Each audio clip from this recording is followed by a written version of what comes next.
भाई साहब, बहुत ही शानदार इक्विपमेंट साइंस का ये है जिसका नाम है स्क्रू गेज।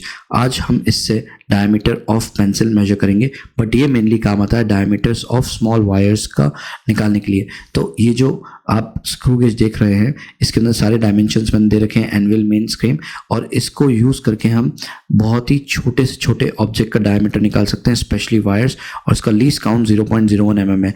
तो आप देख सकते हैं कि ये सर्कुलर स्केल है और इसको हम रोटेट कर पा रहे हैं। मेन स्केल पे 20 डिविजन्स होते हैं, 20 mm तक हम मेजर कर सकते हैं, और जो सर्कुलर स्केल है उसके अंदर 100 डिवीजन है, जिससे हम बहुत ही प्रिसाइज वे में स्क्रू गेज के अंदर डायमीटर्स ऑफ वायर और any object which is circular हम निकाल सकते हैं, but in the range of 20 mm. After 20 mm this will not work. और सिमिलरली हम वर्नियर कैलिपर से भी निकालते हैं, बट वर्नियर कैलिपर में क्या होता है कि हम इंटरनल एंड एक्सटर्नल डायमीटर को हम निकाल सकते हैं, जो कि बहुत ही प्रिसाइसली उसमें हेल्पफुल रहता है। बट यहाँ पर हम इसको यूज़ करेंगे पेंसिल का डायमीटर निकालने में। तो आप देख सकते हैं ये मेन स्केल रीडिंग है, इसके अंदर सर्कुलर टर्न्स होते हैं। इन सर्कुलर टर्न से हम बहुत ही प्रिसाइज वे में किसी भी ऑब्जेक्ट का डायमीटर निकाल सकते हैं। तो चलिए शुरू करते हैं आज का, जिसके अंदर हम निकालेंगे पेंसिल का डायमीटर, और उससे हम निकाल सकते हैं इसकी पेंसिल का volume and surface area, curved surface area. कैसे निकालेंगे मैं आपकी हेल्प करूंगा। लेट्स सी, वीडियो को स्टार्ट करते हैं। चलिए, तो हम हमारी पेंसिल को इसके अंदर लगा लेते हैं। इसके पेंसिल को इसके अंदर फिक्स करना है आपको। उसको सर्कुलर स्केल को पीछे करके और फिर आप इसको फिक्स कर देंगे। देन सर्कुलर स्केल को टर्न करना है, रेचेट को। तो जैसे ही हम टर्न करेंगे ये अपना ऑटोमेटिक फिक्स हो जाएगी। अब आप देखेंगे कि इसके अंदर कुछ रीडिंग आ रही है, दैट इज़ 5 के अराउंड, 5 mm के अराउंड आ रही है, और कुछ सर्कुलर टर्न्स के अंदर भी कुछ रीडिंग है। तो सर्कुलर टर्न के अंदर जो रीडिंग है हम उसको मल्टीप्लाई करेंगे 0.01 mm से, ठीक है। तो इससे हमारा जो प्रिसाइज आंसर है वो इसमें निकल के आएगा, ठीक है। तो आप देख पा रहे हैं कि ये जो स्केल है वो 5 mm पे मेन स्केल रीडिंग है, और जो सर्कुलर टर्न पे रीडिंग है उसको हम नोट करेंगे, जहाँ पर आ रही है अप्रॉक्सीमेटली 80 सर्कुलर 80 के ऊपर आ रहा है, मतलब 80 सर्कुलर टर्न आ रहे हैं। तो 80 विल बी मल्टीप्लाइड बाय 0.01, ठीक है। तो ये आपकी रीडिंग जो है वो ऐसे नीचे रख के नहीं लेनी है, आप उसको आपकी आई के एकदम सामने रखना है, ताकि आपको एकदम एग्जैक्ट रीडिंग मिले, जिससे कि हमारा जो आंसर है वो एकदम प्रिसाइज आंसर आएगा। ओके, तो इसकी फाइनल रीडिंग हम नोट कर लेते हैं। भाई ध्यान रखना है इसमें कि ऐसा ना हो कि तुम्हारी रीडिंग के, आप जो रीडिंग नोट कर रहे हो वो गलत रीडिंग नोट कर लो। मेन स्केल पे 5 mm और जो सर्कुलर टर्न पे उसको मल्टीप्लाई करना है 0.01 mm से।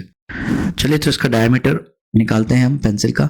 तो डायमीटर निकालने के लिए जो हमारी रीडिंग आई थी, जो आप देख पा रहे हो 5 mm, and along with that आपको सर्कुलर टर्न्स भी देखते हैं। सर्कुलर टर्न्स पे आ रही है 80 mm। Okay, so not 80 mm, circular turns पे आ रहा है आपका रीडिंग 80, राइट। तो 80 को मल्टीप्लाई करेंगे 0.01 से, जो कि हमारा बहुत ही प्रिसाइज आंसर देगा। तो चलो लिख देते हैं हम।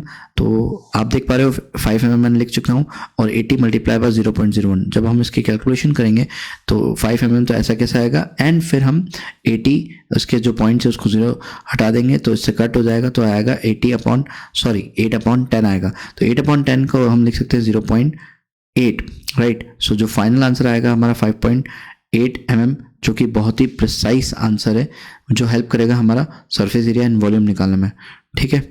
तो चलिए, कैलकुलेशन कंप्लीट कर दी है मैंने। अब आप देख पा रहे हैं कि हम इसका वॉल्यूम ऑफ पेंसिल निकालेंगे। तो वॉल्यूम ऑफ पेंसिल निकालने के लिए हम फॉर्मूला लगाएंगे πr²h। तो ये सिलेंडर का फॉर्मूला होता है। उससे पहले हम पेंसिल की मेजरमेंट ले लेंगे, प्रिसाइज मेजरमेंट लेनी है। तो हमने पेंसिल का जो शार्प, जहाँ से हम शार्प करते हैं उसका जो एंड होता है, वहाँ से जो ये आप मार्क देख पा रहे हैं, यहाँ से लेकर हम इसको मेजर करेंगे एंड तक। तो जिसका आंसर आएगा 15 सेंटीमीटर, राइट। पर हमारा डायमीटर जो mm में है, तो हमको डायमीटर को चेंज करना पड़ेगा सेंटीमीटर में, जो कि बहुत ही प्रिसाइज वे में हमको करना पड़ेगा। सो हम लिखेंगे पाई एंड देन 5.8 जो हमारा आंसर आया था, डिवाइडेड बाय, हम किससे मल्टीप्लाई करेंगे, सॉरी हम किससे डिवाइड करेंगे, mm को सेंटीमीटर करने के लिए डिवाइड बाय 10, एंड देन उसको मल्टीप्लाई डिवाइड करेंगे 2 से, ताकि हमारा डायमीटर रेडियस में कन्वर्ट हो जाए। क्योंकि हमारे फॉर्मूले में क्या आंसर आ रहा है, πr²h, तो हमको r का स्क्वायर भी करना पड़ेगा। तो जैसे ही हम πr²h करेंगे, फिर हम इसकी रीडिंग ले लेंगे with the help of calculator. तो एक्चुअल जो रीडिंग आएगी पाई को मल्टीप्लाई करने के बाद, वो आएगी हमारी अराउंड तो अराउंड इसकी रीडिंग आएगी 3.96 सेंटीमीटर क्यूब, क्योंकि ये वॉल्यूम है तो वॉल्यूम को हमेशा सेंटीमीटर क्यूब में लिखते हैं। अगर आप सेंटीमीटर में निकाल रहे हो, मीटर में निकालोगे मीटर क्यूब आएगी। तो आपको अब ये कमेंट करके बताना है कि इसका जो कर्व सरफेस एरिया होगा वो होगा कितना, ठीक है। तो आपका फॉर्मूला होता है पाई आर स्क्वायर एच, आपको 2 into pi into r, radius आपको पता है हमने निकाल के दे रखी है आपको। तो आपको इसकी हाइट यूज़ करके 15 सेंटीमीटर यूज़ करके आपको निकालना है इसका सी एस है। तो आपको कमेंट में बताना है। तो देखते हैं कौन सबसे पहले कमेंट में बताता है कि इसका सरफेस एरिया क्या होगा। Let's see.